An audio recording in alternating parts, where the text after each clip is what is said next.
Hi everyone, this is me, Casac Benjali. ഇന്ന് ഞാൻ വളരെ ഇൻട്രസ്റ്റിംഗ് ആയിട്ടുള്ള ഒരു ബിസിനസ് കേസ് സ്റ്റഡിയുമായിട്ടാണ് നിങ്ങളുടെ മുന്നിൽ വന്നിരിക്കുന്നത്.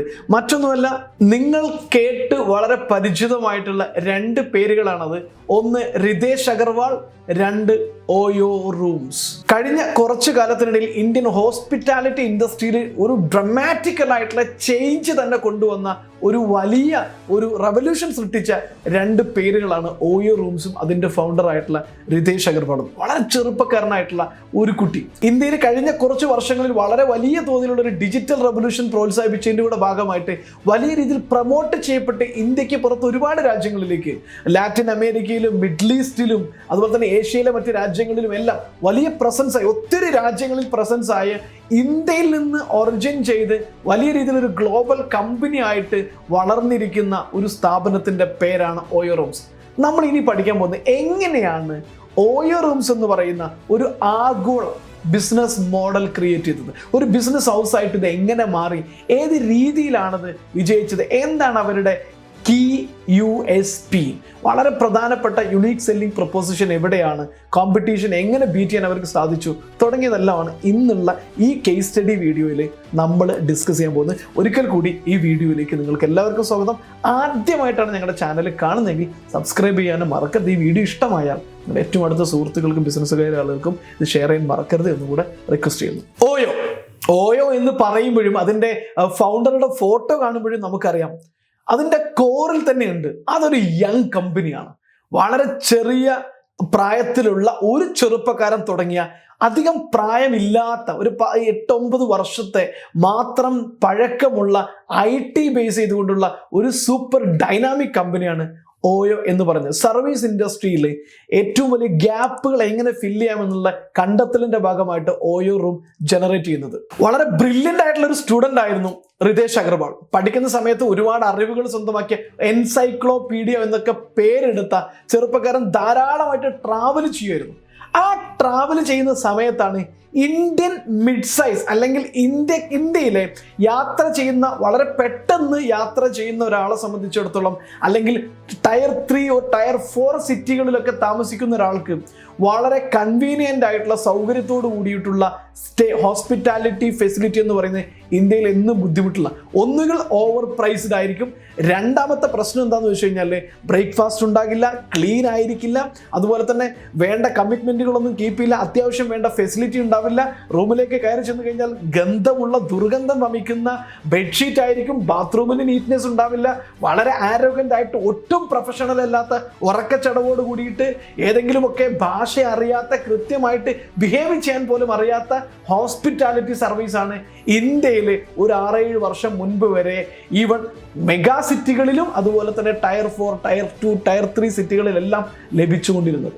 ഗ്യാരണ്ടി ഉണ്ടാവില്ല. മാത്രമല്ല, ഒരു സ്ഥലത്ത് ചെന്ന് കഴിഞ്ഞാൽ എങ്ങനെയാണ് അവിടെ അക്കോമഡേഷൻ കിട്ടുക, എങ്ങനെയാണ് ഞാനിന്ന് ഇവിടെ സ്റ്റേ ചെയ്യുക എന്ന് പറയുന്നത് ബോർഡുകൾ, ലോഡ്ജിൻ്റെ ബോർഡുകൾ നോക്കിയിട്ട് ഒരുപാട് കറങ്ങി നടക്കേണ്ട സാഹചര്യം സാധാരണ ഇന്ത്യക്കാർക്ക് എല്ലാവർക്കും ഉണ്ടായിരുന്നു. ക്ലീൻനെസ് ഇല്ലാത്ത വളരെ വേഴ്സ്റ്റ് ആയിട്ടുള്ള സിറ്റുവേഷൻ പോലും ഉണ്ടായിരുന്നു. ഇത് ഇന്ത്യൻ ഹോസ്പിറ്റാലിറ്റി ഇൻഡസ്ട്രിയിലെ വലിയ ഒരു പ്രോബ്ലം തന്നെയായിരുന്നു. അവിടെയാണ് ഓയോ റൂംസ് എന്ന് പറയുന്ന ടെക് ബേസ്ഡ് ആയിട്ടുള്ള ഒരു hospitality business model Ritesh Agarwal form ചെയ്യുന്നത്. ബെഡ് ആൻഡ് ബ്രേക്ക്ഫാസ്റ്റ്, വളരെ വൃത്തിയുള്ള, സ്റ്റാൻഡേർഡ് ആയിട്ടുള്ള, നീറ്റ് ആയിട്ടുള്ള രാത്രി സ്റ്റേയോടൊപ്പം തന്നെ ബ്രേക്ക്ഫാസ്റ്റോട് കൂടിയിട്ടുള്ള ഒരു ബെഡ് ബ്രേക്ക്ഫാസ്റ്റ് കൺസെപ്റ്റോട് കൂടിയിട്ടാണ് ഓയോ റൂംസ് എന്ന് പറയുന്ന ടെക് ബേസ്ഡ് ആയിട്ടുള്ള ബിസിനസ് വളരാൻ തുടങ്ങുന്നത്. ഇന്ത്യയിലെ 3 സ്റ്റാർ 4 സ്റ്റാർ 2 സ്റ്റാർ ഫെസിലിറ്റികൾ നേരിടുന്ന, അവിടുത്തെ ആളുകൾ നേരിടുന്ന ഏറ്റവും വലിയ പ്രശ്നമായിരുന്നു കണ്ടിന്യൂസ് ആയിട്ട് ബിസിനസ് കിട്ടുന്നില്ല, കണ്ടിന്യൂസ് ആയിട്ട് ബിസിനസ് ഫ്ലോ കിട്ടുന്നില്ല, കസ്റ്റമേഴ്സിനെ കിട്ടുന്നില്ല. കാരണം കൃത്യമായിട്ട് ഞങ്ങളുടെ ഫെസിലിറ്റി ഉണ്ടെന്ന് ആർക്കും അറിയാൻ പറ്റുന്നില്ല. അവിടെ അക്കോമഡേഷൻ ഫെസിലിറ്റി കാരണം, ഫെസിലിറ്റിയുടെ പരിമിതി കാരണം പലപ്പോഴും യാത്ര ചെയ്യാൻ പലരും ഭയപ്പെടുക, രാത്രി ചെന്ന് കഴിഞ്ഞാൽ എവിടെ നിൽക്കും എന്നുള്ള ആ ഒരു അൺപ്രഡിക്റ്റബിലിറ്റി, എവിടെ താമസിക്കും എന്നുള്ള അൺപ്രഡിക്റ്റബിലിറ്റി ഇന്ത്യയുടെ എല്ലാ ചെറുകിട നഗരങ്ങളിലും ഉണ്ടായിരുന്നു. അതിനെയാണ് ശരിക്കും റിതേഷ് അഗർവാൾ എൻക്യാഷ് ചെയ്തത്. 2 പ്രോബ്ലമാണ് ഇവിടെ ഉണ്ടായിരുന്നത്. ആ പ്രോബ്ലത്തെയാണ് ഐഡന്റിഫൈ ചെയ്തത്, അതിന് സൊല്യൂഷൻ കൊടുക്കുകയാണ് ചെയ്തത്. നമ്പർ 1 പ്രോബ്ലം ഒരു പാസഞ്ചറെ സംബന്ധിച്ചിട്ട് ഒരു ബാക്ക് പാക്കേഴ്സ് അല്ലെങ്കിൽ ഒരു മീഡിയം റേഞ്ചുള്ള ആളുകൾ, സ്റ്റുഡൻസ്, അതുപോലെ തന്നെ ചെറിയ വരുമാനമുള്ള ആളുകൾ, ജോലിക്ക് വേണ്ടിയിട്ട് യാത്ര ചെയ്യുന്ന ആളുകൾ, ടൗണിൽ നിന്ന് മറ്റൊരു ടൗണിലേക്ക് മൂവ് ചെയ്യുന്ന ആളുകൾ, ഇവരുടെയൊക്കെ ഏറ്റവും വലിയ പ്രശ്നം അവിടെ ചെന്ന് കഴിഞ്ഞാൽ എവിടെ താമസിക്കും, അൺപ്രിഡിക്റ്റബിലിറ്റി ഉണ്ടായിരുന്നു, കൃത്യമായിട്ട് അറിയാൻ കഴിയുന്നില്ല. രണ്ടാമത്തെ പ്രശ്നം നീറ്റ്നെസ്, ബ്രേക്ക്ഫാസ്റ്റ് ഇല്ലാതിരിക്കുക, വൃത്തിയില്ലാതിരിക്കുക, മോശം സർവീസ്. ഇതായിരുന്നു പ്രോബ്ലം. രണ്ടാമത്തെ പ്രോബ്ലം എന്ന് പറഞ്ഞാൽ ഫെസിലിറ്റി ഹോൾഡ് ചെയ്യുന്ന ആളുകളുടെ ആയിരുന്നു, ഓണേഴ്സിനെയാണ്. അവർക്ക് കറക്റ്റായിട്ട് റെഗുലറായിട്ട് കസ്റ്റമർ ഫ്ലോ കിട്ടുന്നില്ല. അതുകൊണ്ട് തന്നെ കിട്ടുന്ന കസ്റ്റമറിൽ നിന്ന് അവർ കൂടുതൽ പണം വാങ്ങേണ്ടി വന്നു. ഒരുപാട് പണം വാങ്ങുന്നത് കൊണ്ട് തന്നെ അതിനുള്ള വേർത്ത് ഫെസിലിറ്റി കൊടുക്കാൻ പറ്റാത്തത് കൊണ്ട് തന്നെ കൃത്യമായിട്ടുള്ള കസ്റ്റമേഴ്സിൻ്റെ റിട്ടൻഷൻ അവിടെ മെയിൻറ്റെയിൻ ചെയ്യാൻ പറ്റിയില്ല. ഈ 2 പ്രോബ്ലം ഒരൊറ്റ ഫെസിലിറ്റി, ഒരു ടെക്നോളജി ബേസ് ചെയ്തുകൊണ്ടുള്ള ആപ്ലിക്കേഷനിൽ സൊല്യൂഷൻ പ്രൊവൈഡ് ചെയ്തു എന്നുള്ളതാണ് റിതേഷ് അഗർവാളിൻ്റെ വിജയം. അദ്ദേഹം ഒരു ഫെസിലിറ്റിയും ഓൺ ചെയ്തില്ല.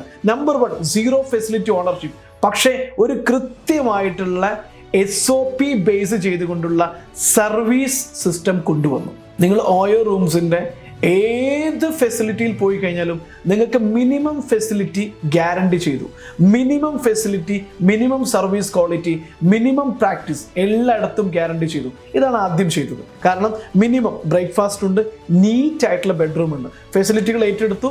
ഒരു ഓയോ റൂംസിൻ്റെ സ്റ്റാൻഡേർഡ് അനുസരിച്ച് കൂടെ പെയിൻറ്റുകൾ മാറ്റി, ബെഡ്ഷീറ്റ് മാറ്റി, ബാത്റൂമുകൾ ഒന്ന് ഫർണിഷ് ചെയ്തു, റൂമുകൾ ഒന്ന് ചെറിയ രീതിയിൽ പ്രീമിയം എക്സ്പീരിയൻസ് കൊണ്ടത്തക്ക രീതിയിൽ ഒന്ന് റിഫ്രഷ് ചെയ്തു. രണ്ടാമത് അദ്ദേഹം ചെയ്തത് എന്താണെന്ന് വെച്ച് കഴിഞ്ഞാൽ നല്ല ബെസ്റ്റ് സർവീസ് ക്വാളിറ്റി കൊടുക്കാൻ പറ്റുന്ന ടീമിനെ ടയർ 2, ടയർ 3 ലെവലിലൊക്കെ മാനേജ് ചെയ്യാൻ പറ്റുന്ന, നല്ല സർവീസ് കൊടുക്കാൻ പറ്റുന്ന ടീമിനെ ട്രെയിൻ ചെയ്ത് ബിൽഡ് ചെയ്തു എന്നുള്ളതാണ്. കാരണം വളരെ ആരോഗൻ്റ് ആയിട്ട് ഒരു പ്രൊഫഷണലിസവും ഇല്ലാതെ കസ്റ്റമേഴ്സിനോട് മോശം പെരുമാറുന്നില്ലെന്ന് കോട്ടും സ്യൂട്ടൊക്കെ ഇട്ടുകൊണ്ട് ടൈയൊക്കെ ധരിച്ചുകൊണ്ട് വളരെ മാന്യമായിട്ട് ട്രീറ്റ് ചെയ്യുകയും കൊടുക്കാൻ പറ്റുന്ന നല്ല ടീമിനെ ബിൽഡ് ചെയ്തു. ഇതാണ് രണ്ടാമത് ചെയ്തത്. മൂന്നാമത്തത് അതിൻ്റെ പ്രൈസിങ് ആയിരുന്നു. അറൗണ്ട് 700 or 900 to 3000 വരെ കോസ്റ്റ് വരുന്ന രീതിയിൽ വളരെ വലിയ ഒരു പ്രീമിയം ഹോട്ടൽ എക്സ്പീരിയൻസ് തന്നെ ബ്രേക്ക്ഫാസ്റ്റോട് കൂടിയിട്ട് കൊടുക്കാൻ കഴിഞ്ഞു എന്നുള്ള. അപ്പോൾ ഒരു മിനിമം പ്രൈസ് റേഞ്ച് ഗ്യാരണ്ടിയിൽ തന്നെ നിങ്ങൾക്ക് നല്ല ഫെസിലിറ്റി, നല്ല സർവീസ് കിട്ടുന്നു എന്നുള്ള ഒരു കൺവീനിയൻസ് കൊണ്ടുവരാൻ കഴിഞ്ഞു. നാലാമത്തത് കൺവീനിയൻസ് ആണ്. നമ്മൾ ഏതെങ്കിലും ഒരു സ്ഥലത്ത് ഹോട്ടൽ സ്റ്റേ എന്ന് പറയുന്നത് ഒരു വലിയ കോംപ്ലിക്കേറ്റഡ് ആയിട്ടുള്ള ഒരു ബുദ്ധിമുട്ടേറിയ സംഭവമായിരുന്നു. എന്നാൽ അതിൽ നിന്ന് മാറിയിട്ട് നിങ്ങളുടെ കയ്യിലുള്ള വളരെ ഈസി ആയിട്ടുള്ള ഒരു മൊബൈൽ ആപ്ലിക്കേഷൻ വഴി check in and check out procedure, payment procedure എന്ന് പറയുന്നത് പിന്നീടൊരു വാക്ക് തർക്കത്തിനോ പ്രശ്നങ്ങൾക്കോ ഒന്നും ഇടവരാത്ത രീതിയിൽ വളരെ കൺവീനിയൻ്റ് ആയിട്ടുള്ള ഒരു ആപ്പ് ബേസ്ഡ്, ടെക്നോളജി ബേസ് ചെയ്തുകൊണ്ടുള്ള ഒരു ഓപ്പറേറ്റിംഗ് സിസ്റ്റം ഈ ഒരു സെഗ്മെന്റിൽ കൊണ്ടുവന്നതോടുകൂടിയിട്ട് തന്നെ വളരെ കുറഞ്ഞ കാലം കൊണ്ട് ഇന്ത്യയിലൊരു റവല്യൂഷനായിട്ട് മാറി. ഇന്ത്യക്ക് പുറത്തും ഒരുപാട് രാജ്യങ്ങളിലേക്ക് അത് എക്സ്പാൻഡ് ചെയ്യാൻ പറ്റി. Airbnb അടക്കമുള്ള കോമ്പറ്റീറ്റീവ്സ് ഉണ്ടെങ്കിൽ പോലും ഇന്ത്യയിൽ വലിയ രീതിയിൽ ഓയോ റൂംസിന് മാർക്കറ്റ് ഷെയർ ഹോൾഡ് ചെയ്യാൻ കഴിഞ്ഞു എന്നുള്ളതാണ് ഏറ്റവും വലിയ സക്സസ് സ്റ്റോറി. ഇതിൽ ഏറ്റവും വലിയ അഡ്വാൻറ്റേജ് കിട്ടിയത് ഡൊമസ്റ്റിക് ബാക്ക് പാക്കേഴ്സിനും അതുപോലെ തന്നെ ഫോറിൻ ബാക്ക് പാക്കേഴ്സ് ടൂറിസ്റ്റിനുമെല്ലാം വളരെ കൺവീനിയൻ്റ് ആയിട്ട് ഇന്ത്യയിൽ എവിടെയും ട്രാവൽ ചെയ്യാൻ പറ്റും. ഹോട്ടൽ സ്റ്റേ, അക്കോമഡേഷൻ എന്ന് പറയുന്നത് ഒരു തലവേദന അല്ലാത്തൊരു സ്ഥിതിയിലേക്ക് ഓയോ റൂംസിന് ഇന്ത്യൻ ടൂറിസം ആൻഡ് ഹോസ്പിറ്റാലിറ്റി ഇൻഡസ്ട്രിയെ ട്രാൻസ്ഫോം ചെയ്യാൻ കഴിഞ്ഞു. ഈ പറഞ്ഞ കാര്യങ്ങളൊക്കെ നമുക്ക് എല്ലാവർക്കും വളരെ ഈസി ആയിട്ട് അറിയുന്ന കാര്യങ്ങളാണ്. ഇനി ഓയോ റൂംസിന്റെ ഏറ്റവും വലിയ ഇന്നോവേറ്റീവ് ആയിട്ടുള്ള ഒരു ചേഞ്ച് അല്ലെങ്കിൽ അവരുടെ പൊസിഷനിങ്ങിൽ വരുത്തിയൊരു മാറ്റം എന്തൊക്കെയെന്ന് ചോദിച്ചാൽ അവർ ഒരുപാട് വാല്യൂ ആഡഡ് സർവീസുകൾ അവരുടെ ഫെസിലിറ്റിയിലേക്ക്, ഹോസ്പിറ്റാലിറ്റി സെഗ്മെന്റിലേക്ക് കൊണ്ടുവന്നു എന്നുള്ളതാണ്. അതിൽ ഏറ്റവും ഇമ്പോർട്ടൻ്റ് ആയിട്ടുള്ള കാര്യമാണ് റൂംസ് ഫോർ അൺമാരീഡ് കപ്പിൾ. ഇന്ത്യയെ സംബന്ധിച്ചിടത്തോളം കല്യാണം കഴിക്കാത്ത ആളുകൾ ഒരുമിച്ച് താമസിക്കുക, കല്യാണം കഴിക്കാത്ത ആളുകൾ ഒരു ഹോട്ടലിൽ റൂം എടുക്കുക, ലോഡ്ജിൽ റൂം എടുക്കുക, താമസിക്കുക, കിടന്നുറങ്ങുക എന്നൊക്കെ പറഞ്ഞു കഴിഞ്ഞാൽ എന്തോ ഒരു ക്രൈം പോലെയാണ്. കാരണം ഇന്ത്യയിലൊരു ട്രഡീഷൻ അതല്ല കല്യാണം കഴിച്ച ആളുകൾ ഒരുമിച്ച് താമസിക്കുക, അല്ലാത്തത് ഒരു തെറ്റാണെന്നുള്ളതാണ്. അത് ധാർമ്മിക വശമാണ്, നമ്മുടെ കൾച്ചറിൻ്റെ ഭാഗമാണ്. ഞാൻ അതിൻ്റെ ശരി തെറ്റിലേക്കല്ല പോകുന്നത്. പക്ഷേ ഇങ്ങനെ ഒരുമിച്ച് താമസിക്കേണ്ടി വരുന്ന ആളുകൾക്ക് ഇന്ത്യയിൽ അത് ഇന്നൊരു നിയമപരമായിട്ട് തടസ്സങ്ങളൊന്നും ഇല്ലാത്തതുകൊണ്ട് തന്നെ ഇങ്ങനെ റൂം കിട്ടുക എന്ന് പറഞ്ഞാൽ വലിയ ബുദ്ധിമുട്ടുള്ള കാര്യമാണ്. അപ്പോൾ അൺമാരീഡ് ആയിട്ടുള്ള കപ്പിൾസിനും നിങ്ങൾക്ക് വളരെ സേഫ് ആയിട്ടുള്ള, നിങ്ങളെ വേറെ ഒരു രീതിയിലും ബുദ്ധിമുട്ടിക്കാത്ത room and accommodation facility, hospitality facility provide ചെയ്യുന്നു എന്ന് പറഞ്ഞുകൊണ്ടാണ് ഓയോ റൂംസ് വന്നത്. കുറച്ച് വിമർശനങ്ങളൊക്കെ നേരിടേണ്ടി വന്നെങ്കിലും ആ ഒരു മേഖല സെഗ്മെന്റിലേക്ക്, അതുവരെ ആരും കടന്നു ചെല്ലാത്ത, പല ആളുകളും ബ്ലോക്ക് ചെയ്ത് കിടക്കുന്ന ആ ഒരു സെഗ്മെന്റിലേക്ക് ഓയോ റൂംസിന് കടന്നു ചെല്ലാൻ സാധിച്ചു. രണ്ടാമത്തെ അവരുടെ ഏറ്റവും വലിയ ഒരു സർവീസ് എക്സ്റ്റൻഷൻ സ്ട്രാറ്റജിയാണ് OOV. OOV എന്ന് പറഞ്ഞു കഴിഞ്ഞാൽ വിമൻ എക്സ്ക്ലൂസീവ്.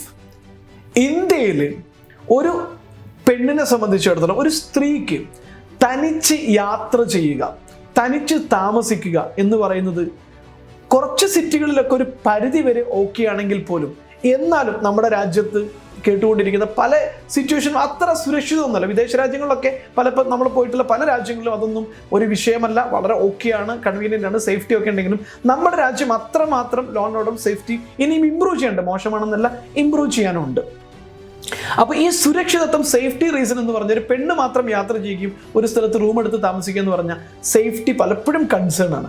ആ ഒരു സെഗ്മെന്റും ഇതുവരെ മറ്റൊരു കോമ്പറ്റീറ്ററും അഡ്രസ്സ് ചെയ്തിട്ടില്ല. അവിടെയാണ് OOV എന്ന് പറയുന്ന വിമൻ എക്സ്ക്ലൂസീവ് എന്ന് പറയുന്ന ഒരു കൺസെപ്റ്റ് OO ഇംപ്ലിമെന്റ് ചെയ്യുന്നത്. കാരണം വിമൻസ് മാത്രം റൺ ചെയ്യുന്ന ഫെസിലിറ്റീസ്, സ്ത്രീകൾ മാത്രം റൺ ചെയ്യുകയും സുരക്ഷിതത്വം ഉറപ്പാക്കും എന്നുള്ള ഗ്യാരണ്ടിയുള്ള ഫെസിലിറ്റീസ് ഇംപ്ലിമെന്റ് ചെയ്ത് ലോഞ്ച് ചെയ്യുന്നതോടുകൂടിയിട്ട് ആ ഒരു സ്ത്രീകൾക്ക് യാത്ര ചെയ്യുമ്പോൾ ഉണ്ടാകുന്ന ആ ഒരു പ്രശ്നത്തെ മറക്കുന്ന രീതിയിലേക്ക് ഇന്ത്യയിലെ തന്നെ 1ാം കിട, 2ാം കിട, 3ാം കിട സിറ്റികളിലെല്ലാം ആ ഒരു ഫെസിലിറ്റി കൊണ്ടുവരുന്നുണ്ട്. ഒരു വലിയ മാർക്കറ്റ് ഷെയർ അവർക്ക് അതിലൂടെ സ്വന്തമാക്കാൻ കഴിഞ്ഞു എന്നുള്ളതാണ്. ഒരു വലിയ രീതിയിൽ മാർക്കറ്റ് ഷെയർ അവർക്ക് ഹോൾഡ് ചെയ്യാൻ പറ്റി എന്നുള്ളതാണ്. കാരണം ഇന്ത്യയിൽ സ്ത്രീകൾ തനിച്ച് യാത്ര ചെയ്യുക എന്ന് പറഞ്ഞാൽ ഒരു വലിയൊരു റിസ്ക് ഫാക്ടർ, ഒരു കൺസേൺ ഉണ്ടായിരുന്നെങ്കിൽ അതിനൊരു പരിധി വരെ കുറയ്ക്കാൻ OO റൂംസിന്റെ OOV എന്ന് പറയുന്ന വിമൻ എക്സ്ക്ലൂസീവ് എന്ന് പറയുന്ന ഒരു ബിസിനസ് സ്ട്രാറ്റജിയിലൂടെ അത് സാധിച്ചു എന്നുള്ളതാണ്. OO town house. എല്ലാവർക്കും ഒരു ഹോട്ടലിൽ താമസിക്കാനായിരിക്കില്ല ഇഷ്ടം, മറിച്ച് കുറച്ച് നൈബർഹുഡ് ഒക്കെയുള്ള 1-2 ദിവസത്തെ യാത്രയ്ക്ക് വേണ്ടി വരുന്നവരാണെങ്കിലും ലെഷർ ട്രിപ്പിന് വേണ്ടി ഒരു 1 വീക്ക് താമസിക്കുന്നവർക്കും പലരും പ്രിഫർ ചെയ്യുന്നത് ഒരു നെയ്ബർഹുഡ് എക്സ്പീരിയൻസ് ആണ്. അങ്ങനെയുള്ള ആളുകളെ മാത്രം ലക്ഷ്യം വെച്ചുകൊണ്ടാണ് OO റൂംസ് തുടങ്ങിയ ഒരു പ്രോജക്റ്റാണ് OO ടൗൺ ഹൗസ്. അതും തീർച്ചയായിട്ടും ആ ഒരു സെഗ്മെന്റിൽ വലിയ രീതിയിൽ ഒരു മാർക്കറ്റ് ഗ്രോത്തിന് OOയെ സഹായിച്ചു. ഇനി അടുത്തതാണ് OO ഹോംസ്. ജോലിയിൽ നിന്ന് പെട്ടെന്ന് ട്രാൻസ്ഫർ വേണ്ടി വരിക, അല്ലെങ്കിൽ പ്രോജക്റ്റിന്റെ ഭാഗമായിട്ട് ഒരു നഗരത്തിൽ നിന്ന് 1-2 മാസം മറ്റൊരു സ്ഥലത്തേക്ക് താമസിക്കേണ്ടി വരിക, ഇങ്ങനെയൊക്കെ പെട്ടെന്ന് ഷിഫ്റ്റ് ചെയ്യേണ്ടി വരുമ്പോൾ മുംബൈ പോലുള്ള, ഡൽഹി പോലുള്ള, ചെന്നൈ പോലുള്ള അല്ലെങ്കിൽ ബാക്കിയുള്ള ഒരുപാട് എല്ലാ നഗരങ്ങളുടെയും ഏറ്റവും വലിയൊരു കൺസേൺ ആണ് കൺവീനിയൻ്റ് ആയിട്ടുള്ള, നല്ല നൈബർഹുഡുള്ള, എല്ലാ ഫെസിലിറ്റികളും കിട്ടുന്ന ഒരു താമസ സൗകര്യം, കുടുംബത്തിനോടൊപ്പം താമസിക്കാനുള്ള താമസ സൗകര്യം കിട്ടുക എന്ന് പറയുന്നത്. അപ്പോൾ അങ്ങനെയുള്ള ആളുകളെ അഡ്രസ്സ് ചെയ്തുകൊണ്ടാണ് OO അത്തരത്തിലുള്ള ഫെസിലിറ്റികളെ കോർഡിനേറ്റ് ചെയ്തുകൊണ്ട് ഇങ്ങനെയുള്ള പ്രശ്നങ്ങൾ പരിഹരിക്കാൻ വേണ്ടിയിട്ട് OO ഹോംസ് കൊണ്ടുവന്നു. ഇതും ആ ഒരു സെഗ്മെന്റിലേക്ക് വളരെ വലിയൊരു കോമ്പറ്റിറ്റീവ് എഡ്ജായിട്ട് OOക്ക് മാറി. OO vacation homes. വിദേശത്തൊക്കെ യാത്ര പോകുന്ന സമയത്ത് വലിയ ലക്ഷൂറിയസ് ആയിട്ടുള്ള ഇന്റർനാഷണൽ ബ്രാൻഡുകളിൽ OO വെക്കേഷൻ ഹോംസ് ഉണ്ട്. ഇന്ന് OOക്കും അതുണ്ട്.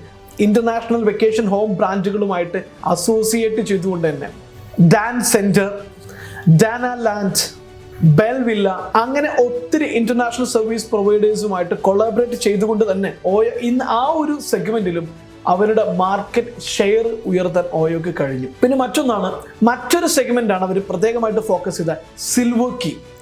ബിസിനസ് ആവശ്യത്തിന് വേണ്ടിയിട്ട് ട്രാവൽ ചെയ്യുന്ന ആളുകൾക്ക് വേണ്ടിയിട്ട് മാത്രം പ്രീമിയം ഫീച്ചേഴ്സോട് കൂടിയിട്ടുള്ള, ഇന്ത്യയിലെ മെട്രോ സിറ്റികളിൽ മാത്രം പ്രൊവൈഡ് ചെയ്യുന്ന ഒരു premium business class hospitality facility. അതും OOക്ക് ഒരു കോമ്പറ്റീറ്റീവ് അഡ്വാൻറ്റേജ് നേടിക്കൊടുക്കുന്നതിൽ വലിയ സഹായകരമായിട്ടുള്ള ഒരു മോഡലാണ്. പിന്നെയും ഒത്തിരി സെഗ്മെന്റിലേക്ക് അവരുടെ ബിസിനസ്സിനെ എക്സ്പാൻഡ് ചെയ്തു. ക്യാപിറ്റൽ O, അതുപോലെ തന്നെ OO പാലറ്റ് റിസോർട്ട്സ് സെഗ്മെന്റിലേക്ക് കൂടുതൽ ഫോക്കസ് ചെയ്തുകൊണ്ടുള്ളതാണ് OO palette resorts.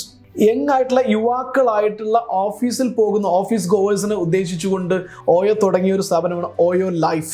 Fully managed ആയിട്ടുള്ള റെന്റൽ ഫെസിലിറ്റീസ്. അതുപോലെ തന്നെ OO തുടങ്ങിയ മറ്റൊരു സംരംഭമാണ് കളക്ഷൻ O. പ്രീമിയം ഫെസിലിറ്റി ആഗ്രഹിക്കുന്ന ട്രാവലേഴ്സിനെ ഉദ്ദേശിച്ചുകൊണ്ടുള്ളതാണ് കളക്ഷൻ O. ഇത് വളരെ ഇമ്പോർട്ടൻ്റ് ആണ്. അതോടൊപ്പം തന്നെ OO ഏറ്റവും കൂടുതൽ ശ്രദ്ധിച്ച മറ്റൊരു ബിസിനസ് സ്ട്രാറ്റജിയാണ് OOയുടെ ബ്രാൻഡിങ്. OOയുടെ ബ്രാൻഡിങ്ങിൽ അവർ ഏറ്റവും കൂടുതൽ ഫോക്കസ് ചെയ്തത് 3-4 കാര്യങ്ങളാണ്. അതിൽ ഒന്നാണ് അവരുടെ പ്രൈസ് റേഞ്ച്. ഒരു 900-ൻ്റെയും 3000-ൻ്റെയും ഇടയിൽ, 3000-ൻ്റെയും ഇടയിൽ നിൽക്കുന്ന പ്രീമിയം ഫെസിലിറ്റി കൊണ്ടുവരിക എന്നതിലേക്ക് അവർക്ക് അവരുടെ ബ്രാൻഡിങ്ങിനെ പൊസിഷൻ ചെയ്തു. നേരത്തെ പറഞ്ഞ ചില അഡീഷണൽ സെഗ്മെന്റിൽ ലക്ഷറി ഫീച്ചേഴ്സ് എല്ലാം വരുമ്പോൾ കുറച്ചൊക്കെ അഡീഷണൽ എക്സ്പെൻസ് വരുന്നുവെങ്കിൽ പോലും ഒരു കോമൺ വ്യക്തിയെ സംബന്ധിച്ചിടത്തോളം, സാധാരണക്കാരനെ സംബന്ധിച്ചിടത്തോളം പേടിക്കേണ്ട ഒരു 900 to 3000 ആ ഒരു പ്രൈസ് റേഞ്ചിനെ ഫിക്സ് ചെയ്യാൻ ഓയോക്ക് കഴിഞ്ഞു. പിന്നെ ഓയോ റൂംസ് ആണെങ്കിൽ മിനിമം സ്റ്റാൻഡേർഡൈസേഷൻ ഉണ്ടാകുമെന്ന് കസ്റ്റമർക്ക് ഒരു ബിലീഫ് സിസ്റ്റം കൊടുക്കാൻ കഴിഞ്ഞു. Minimum standardisation, minimum neatness, breakfast, minimum food quality, അതുപോലെ തന്നെ മിനിമം സർവീസ് ക്വാളിറ്റി എക്സ്പീരിയൻസ് എല്ലാം ഞങ്ങൾക്ക് കിട്ടുമെന്നുള്ള ഒരു ക്രെഡിബിലിറ്റി അവരുടെ ബ്രാൻഡിങ്ങിൽ അവർക്ക് പൊസിഷൻ ചെയ്യാൻ കഴിഞ്ഞു. പിന്നെയാണ് അഫോർഡബിലിറ്റി. നേരത്തെ പറഞ്ഞിട്ടുണ്ട്, കാരണം ഒരു പോക്കറ്റ് ഫ്രണ്ട്ലി ആയിട്ടുള്ള കസ്റ്റമർ സെൻട്രിക് ആയിട്ടുള്ള ഒരു പ്രൈസ് സിസ്റ്റം കൊണ്ടുവന്നു എന്നുള്ളത് തന്നെയാണ് ഓയോയുടെ ഏറ്റവും വലിയ USP ആയിട്ട് എടുത്ത് പറയേണ്ടത്. പിന്നെ നാലാമത്തതാണ് ടെക്നോളജി. വളരെ ഈസി ആയിട്ട് കൺവീനിയൻ്റ് ആയിട്ട് ഹാൻഡിൽ ചെയ്യാൻ പറ്റുന്ന രീതിയിലുള്ള ടെക്നോളജി എനാബിൾ ചെയ്തു. അതും ഓയോയുടെ ബ്രാൻഡിങ് പൊസിഷനിൽ വളരെ വളരെ വളരെ ഇമ്പോർട്ടൻ്റ് ആയ ഘടകമായിരുന്നു. ഹോട്ടൽ ബുക്കിംഗ് എന്ന് പറയുന്നത് വളരെ ഈസി ആയിട്ടുള്ള ഒന്നാക്കിയിട്ട് ഓയോ മാറ്റി. പിന്നെയാണ് വെറൈറ്റീസ്. പലതരത്തിലുള്ള, നിങ്ങൾ എവിടെയാണ് ട്രാവൽ ചെയ്യുന്നത്, നിങ്ങളുടെ മൂഡ് അനുസരിച്ചും നിങ്ങളുടെ നീഡ് അനുസരിച്ചിട്ടും നിങ്ങൾക്ക് പ്രൊവൈഡ് ചെയ്യാൻ പറ്റുന്ന ഒരുപാട് വെറൈറ്റി ആയിട്ടുള്ള സർവീസ് ആൻഡ് ഫെസിലിറ്റീസ് ഓയോയുടെ പ്രോഡക്റ്റ് ലൈനിൽ അവർ ആഡ് ചെയ്തു എന്നുള്ളതാണ്. ഇത്രയും ഏരിയയിൽ അവർ ബ്രാൻഡിങ്ങിനെ പൊസിഷൻ ചെയ്യാൻ കഴിഞ്ഞുകൊണ്ട് തന്നെ ഏകദേശം 1,00,000 കോടി രൂപയുടെ വാല്യുവേഷൻ ഉള്ള, മാർക്കറ്റ് വാല്യൂ ഉള്ള ഒരു കമ്പനി ആയിട്ട്, ഇന്റർനാഷണലി ഒത്തിരി രാജ്യങ്ങളിലേക്ക് എക്സ്പാൻഡ് ചെയ്ത് കിടക്കുന്ന ഒരു കമ്പനി ആയിട്ട് ഓയോക്ക് മാറാൻ പറ്റി. സോ ഈ ഒരു business related case study video നിങ്ങൾക്ക് ഇഷ്ടമായിട്ടുണ്ടെങ്കിൽ ഷെയർ ചെയ്യാൻ മറക്കരുത്. തീർച്ചയായിട്ടും ഇനിയും ഒത്തിരി കേസ് സ്റ്റഡീസ് ചെയ്യാൻ ശ്രമിക്കുന്നതാണ്. എല്ലാവർക്കും നന്ദി, നമസ്കാരം. ഞാൻ കസാക് ബെൻജാലി.